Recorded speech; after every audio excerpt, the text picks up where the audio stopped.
అరచేతిలో చెక్కుకుంటివి నన్ను ప్రభువా, నీ నీడలో దాచుకుంటివి నన్ను దేవా, నీ అరచేతిలో చెక్కుకుంటివి నన్ను ప్రభువా, నీ నీడలో దాచుకుంటివి నన్ను దేవా, నీ రెక్కల చాటున దాగుకొని నిన్ను కీర్తించెదను, నీవు చేసిన మేళ్లను తలచుచునే ఇలా జీవించెదను, నా కన్నీ నీవే దేవా, నా బ్రతుకు నీకే. హల్లెలూయా. దేవుని యొక్క మహాకృపను బట్టి గత ఆదివారం నుండి ఆదివారం వరకు దేవుని యొక్క రెక్కల నీళ్ల భద్రతను పరిచిన దేవునికి మహిమ కలుగును గాక. మరి భయంకరమైన వేడి ఎండల్లో కూడా దేవుడి సన్నిధానానికి రావటానికి దేవుడిచ్చిన మహాకృపను బట్టి దేవదేవుని మహిమ. అయితే మరి ఈరోజు దేవుడు మనతో మాట్లాడుతున్నది మరి వాక్యంలోకి వెళ్తున్న ముందు ఈరోజు మదర్స్ డే అని ప్రపంచం మొత్తం కూడా ప్రజలు తల్లిని తండ్రిని ఉన్నవారు పిల్లలేమి పెద్దలేమి తమ తమ ప్రేమను వెల్లబుచ్చుకునే ఒక దినం ఈరోజు మదర్స్ డే. ఎప్పుడూ కూడా తల్లి ప్రేమ నిత్యము ఉంటుంది, కానీ మరి ఒక ప్రత్యేకత, ఒక రోజు అనేది ప్రత్యేకతలని ప్రజలు చూస్తున్నారు. కాబట్టి ఈరోజు మదర్స్ డే. మరి దేవుని యొక్క లేఖనంలోని 66లో ఒక మాట మనకు కనబడుతుంది. యెషయా 66లోని మరి 13లో ఒక మాట కనబడుతుంది. ఒక తల్లి వారిని ఆదరించినట్లు నేను మిమ్మల్ని ఆదరించుదను అని. యెరూషలేములోనే మీరు ఆదరణ పొందబడుదురు. యెరూషలేములోని ఆదరణ ఉంటుంది. ఒకని తల్లి ఆదరించినట్లుగా నేను మిమ్మల్ని ఆదరిస్తాను. ఈ మదర్స్ డే రోజు ఈరోజు ఒక మాట మనకి దేవుడు బయలుపరిచిన మాట. మరి ఒకరి తల్లి ఎప్పుడైనా తల్లి ఆదరణట ఎక్కడ కూడా మనకి దొరకదు. తల్లి ఆదరించినట్లుగా ఎవరు కూడా ఆదరించలేరు. ఎంత డబ్బు ఉన్నా ఎంత ధనము ఉన్నా మరి అది ఆదరణకు తీసుకొని రాదు. దేవుడు తర్వాతల తల్లి ఆదరణలోని పిల్లలు పెంపకాలు కలిగిన వారిగా ఉంటారు.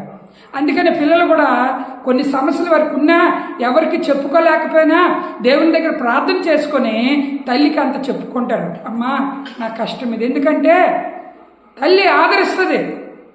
అలా సమస్యను బట్టి దేవుని దగ్గర ప్రార్థన చేస్తుంది, మొరపెడుతుంది.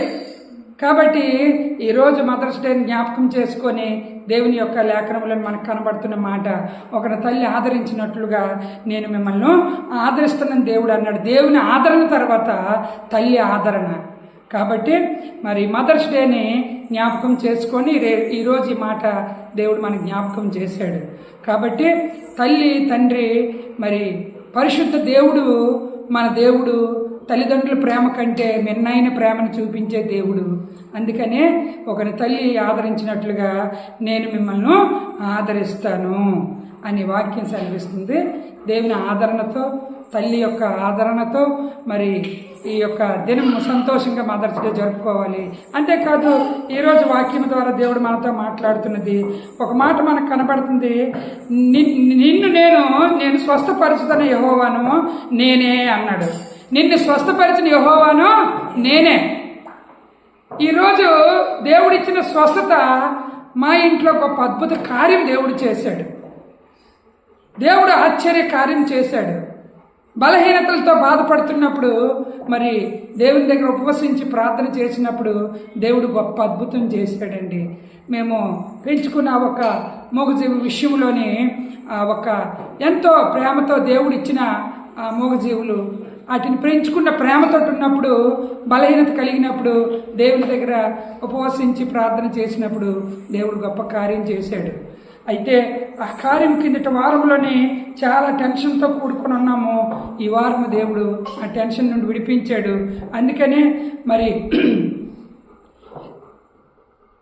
యెహోషువ యొక్క మరి దేవుడు మందను మరి మనుషులను గొర్రెలను, మోసే యొక్క గొర్రెలను మందను కుటుంబాలను కాసి కాపాడే దేవుణ్ణి మనం కలిగి ఉన్నాం. కాబట్టి మనం పెంచుకున్న ఆ ఒక మూగజీవులు మందైనా మరి పిల్లలైనా పెద్దలైనా అందరినీ కూడా దేవుని యొక్క భద్రతతో నడిపించే దేవుడు. కాబట్టి మరి ఈరోజు మనతో దేవుడు మాట్లాడుతుంది, నిన్ను స్వస్థపరిచిన యెహోవాను నేనే అనే మాట మీద దేవుడు మనతో మాట్లాడుతున్నాడు. మనల్ని, మన కుటుంబాల్ని, మన పిల్లల్ని, మనం పెంచుకున్న మందను దేవుడే స్వస్థపరుస్తాడు.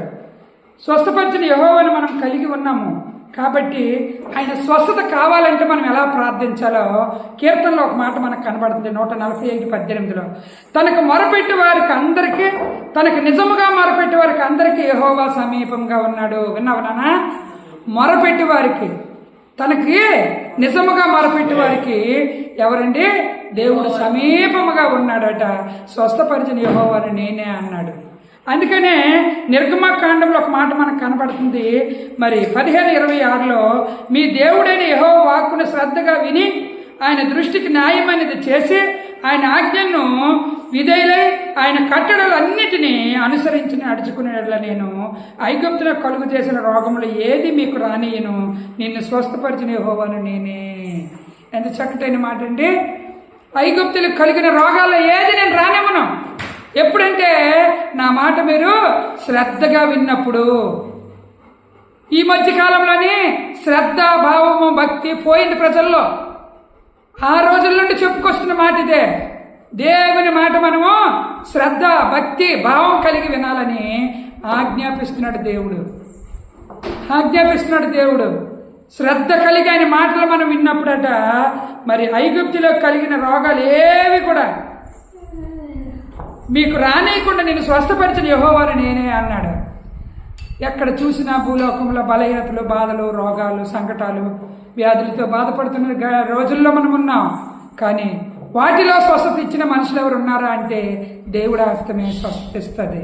కాబట్టి దేవుడు స్వస్థపరిచిన దేవుడు, మొరపెట్టి వారికి, నిజముగా మొరపెట్టి వారికి ఆయన సమీపముగా ఉన్నాడు. స్వస్థపరిచే దేవుడు, అద్భుత కార్యం చేసే దేవుడు, అసాధ్యాలు సాధ్యాలు చేసే దేవుడు, ఉన్నది లేనట్లుగా చేసే దేవుడిని మనం కలిగి ఉన్నాం. అంతేకాదు మార్కు సువార్త 5:34 అందుకు ఆయన కుమారి నీ విశ్వాసము నిన్ను స్వస్థపరిచను, సమాధానం గల దానివై పొమ్ము, నీ బాధ నివారణమైన నీకు స్వస్థత కలుగునుగా కానీ ఆమెతో చెప్పాను. నిన్ను నేను స్వస్థపరిచాను, నీవు సమాధానం గలదానివై పొమ్ము, నీ బాధ నివారణ అయిపోయింది.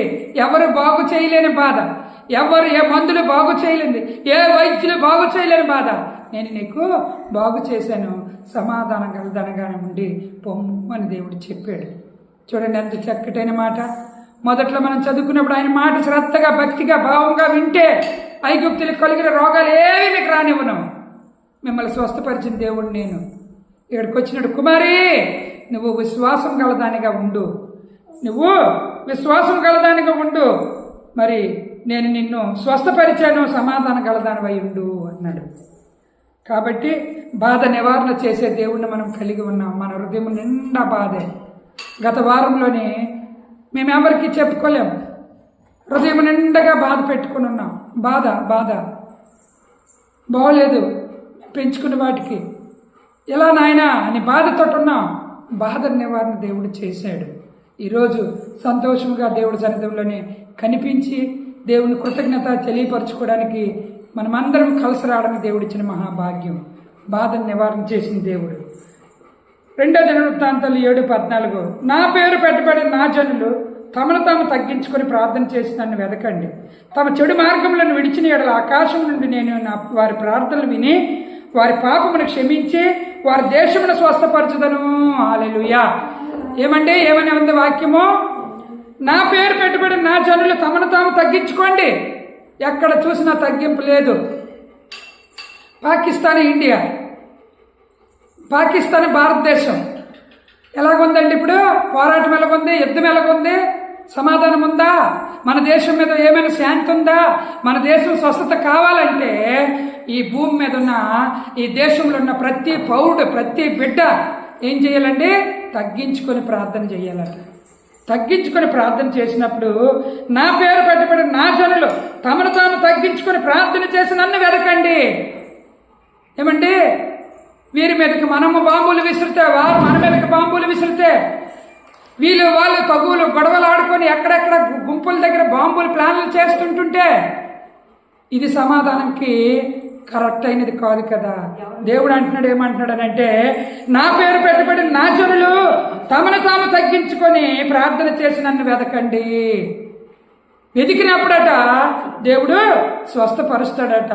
వెతకండి, తమ చెడు మార్గములను విడిచిపెట్టండి. ఎవరినో, ఏ గుంపునో లేపదమా, చంపేదమా, ఈ బాంబు ద్వారా వీరందరిని అల్లకొల్లం చేసేదమా అని చెడు మార్గాలను మీరు ఉండకండి. తగ్గించుకొని నన్ను వెదకండి, చెడు మార్గాలను విడిచిపెట్టండి. ఆకాశం నుండి నేను వారి ప్రార్థన విని వారి పాపములను క్షమించి వారి దేశమును స్వస్థపరుస్తాను. మనకి ఇప్పుడు ఏం కావాలండి? మన దేశం స్వస్థత. మన దేశము క్షేమంగా ఉంటే మనం క్షేమంగా ఉంటాం. ఆ క్షేమం ఎవరి ద్వారా వస్తుందంటే పెద్ద డబ్బు గలల ద్వారా కానీ, గొప్ప పేరున్న వారి ద్వారా కానీ రాదు, కానీ దేవుని కృప ద్వారే మరి స్వస్థత వస్తుంది. కాబట్టి ఆ దేవుణ్ణి మనం కలిగి ఉన్నాము. ఆ దేవుణ్ణి మనం ఏమని వేడుకోవాలటండి? మరి వెతకాలట, చెడు మార్గాన్ని విడిచిపెట్టాలట. మరి అప్పుడు ప్రార్థన చేసింది దేవుని దగ్గరికి సమీపంగా చేరుకుంటుంది. మరి పాపాన్ని క్షమించి వారి దేశాన్ని స్వస్థపరుస్తానన్నాడు. మన దేశము క్షేమంగా ఉండాలి, అందులో ఉన్న మనము క్షేమంగా ఉండాలి. చూడండి, ఒక ట్రైన్కి వెళ్ళాలన్నా భయమే, ఒక గుంపులోకి వెళ్ళాలన్నా భయమే, ఒక ఫ్లైట్కి వెళ్ళాలన్నా భయమే. ఈ ఊరు నుండి ఆ ఊరికి జర్నీ చేసి వెళ్ళాలన్నా భయమే. ఎలాంటి దేశంలో మనము, ఎలాంటి భయంలో మనం ఉన్నామో దేవుడు మాట్లాడుతున్నాడు. మన దేశము స్వస్థత, మనకు స్వస్థత కావాలంటే తమను తాము తగ్గించుకొని దేవుని వైపుకు తిరిగి దేవుణ్ణి వెతికితే దేవుడు కార్యాలు చేస్తాడు. అందుకనే మొదట చదువుకున్న దాంట్లో ఏముంది? నాకు మొరపెట్టి వారికి అందరికీ, మరి తనకు నిజముగా మొరపెట్టి వారికి అందరికీ యెహోవా సమీపముగా ఉన్నాడటండి. మన దేవుడు సమీపముగా ఉన్నాడట. మొర, నిజమైన మొర మనం పెట్టుకున్నప్పుడు దేవుడు మనల్ని స్వస్థపరుస్తాడు. ఐగుప్తులకు వచ్చిన రోగాలు ఏవి మీకు రానివ్వను, స్వస్థపరిచిన యెహోవాను నేనే. అంతేకాదు, కుమారి నీ విశ్వాసము నేను స్వస్థపరచబడింది, నువ్వు మరి సమాధానం గలదాని వైపు అన్నాడు. ఇక్కడికి వచ్చినప్పటికీ నా పేరు పెట్టబడిన నా జనమా, నా కుమార్తె, నా కుమారుడా, మీకు మీరు తగ్గించుకోండి, ప్రార్థించండి. మీకు స్వస్థత, మీ దేశానికి స్వస్థత. మీ దేశం స్వస్థత పొందుకుంటే మీరు స్వస్థత పొందుకున్నట్లుగా మనశ్శాంతి కలిగిన వారుగా ఉంటారు. నన్ను వెతకండి, చెడు మార్గాన్ని విడిచిపెట్టండి. చూడండి, చివరిగా ఒక మాట, దావీదు కీర్తన 130. యెహోవా అగాధ స్థలంలో నుండి నేను నీకు మొరపెట్టుచున్నాను. ప్రభువా, నా ప్రార్థన ఆలకింపుము, నీ చెవి యొక్కిన అంతరధ్వని వినుము. యెహోవా, నీవు దోషములు కనిపెట్టి చూచిన ఎడల ప్రభువా ఎవడు నిలవగలడు? భక్తుడు అడుగుతున్నాడు. యెహోవా, అగాధ స్థలంలో నుండి నేను నీకు మొరపెట్టుచున్నాను. ప్రభువా, నా ప్రార్థన ఆలకింపుము. అగాధ స్థలంలో నుండి మొరపెడుతున్నాం. ప్రభువా, మా ప్రార్థన ఆలకించు. చూడండి, దేవుడు అగాధ స్థలంలో నుండి కూడా మొరపెడితే ఆలకించే దేవుడు. అలాంటి దేవుడిని మనము కలిగి ఉన్నాము. అగాధ స్థలంలో నుండి మనం మొరపెడితే ప్రభువు నా ప్రార్థన ఆలకించి నీ చెవి యొగ్గిన అంతటితోని వినుము. యెహోవా, నీవు దోషములు కనిపెట్టి చూసిన కదా ప్రభువా ఎవడు నిలవగలడు? మా దోషాలను వెతికితే మేము నిలవగలమా? మా అతిక్రమలు వెతికితే మేము నిలవగలమా? తండ్రి, అగాధ స్థలంలో నుండి మేము ప్రార్థిస్తున్నాం. ఇంటిలో క్షేమం లేదు, ఈదులో క్షేమం లేదు, దేశంలో క్షేమం లేదు, కుటుంబంలో క్షేమం లేదు, పిల్లల మధ్యలో క్షేమం లేదు, భార్యాభర్తల మధ్యలో క్షేమం లేదు, ఎక్కడా క్షేమం లేదు. క్షేమము కావాలంటే అగాధ స్థలముల్లో నుండి ప్రార్థిస్తే ఆలకిస్తానన్నావు. క్షేమము లేని స్థలాల్లో ప్రార్థిస్తే ఆలకిస్తానన్నావు. మా క్షేమాధారం నీవు, మా భద్రత నీవు. ఎప్పుడంటే నీవు నేను మరి దేవుడైన యెహోవా మాటలు శ్రద్ధగా విన్నప్పుడు దేవుడు మన పట్ల గొప్ప కార్యాలు చేస్తానని సెలవిచ్చాడు. స్వస్థపరిచిన దేవుడిని మనం కలిగి ఉన్నాము. ఐగుప్తులకు కలిగిన రోగాలు ఏవి కూడా రానివ్వని అన్నాడు. స్వస్థపరిచిన యెహోవా నేనే అన్నాడు. ఆ దేవుడిచ్చిన స్వస్థతతో మనం బ్రతకాలి. నేనే స్వస్థపరిచిన దేవుడిని సెలవిచ్చిన దేవుడిని మనం గట్టిగా పట్టుకోవాలి. నిన్ను స్వస్థపరిచిన యెహోవాను నేనే. ఈ మాట ఎవరైనా చెప్పారండి? వైద్యుడి దగ్గరికి వెళ్ళినా ఆ మాట చెప్పడు. నేను బాగు చేస్తానండి అని ధైర్యం ఇవ్వడు. కానీ దేవుడు మట్టుగా ధైర్యం ఇచ్చాడు. నిన్ను స్వస్థపరిచిన యెహోవాను నేనే. అలాంటి దేవుని మనం కలిగి ఉన్నాం కాబట్టి మొరపెట్టాలా, నిజముగా మొరపెట్టాలా, దేవుడు సమీపంగా ఉంటాడు. కళ్ళు మూసుకొని మనం ప్రార్థన చేసుకుందాం. స్తోత్రాలు తండ్రి నాయన.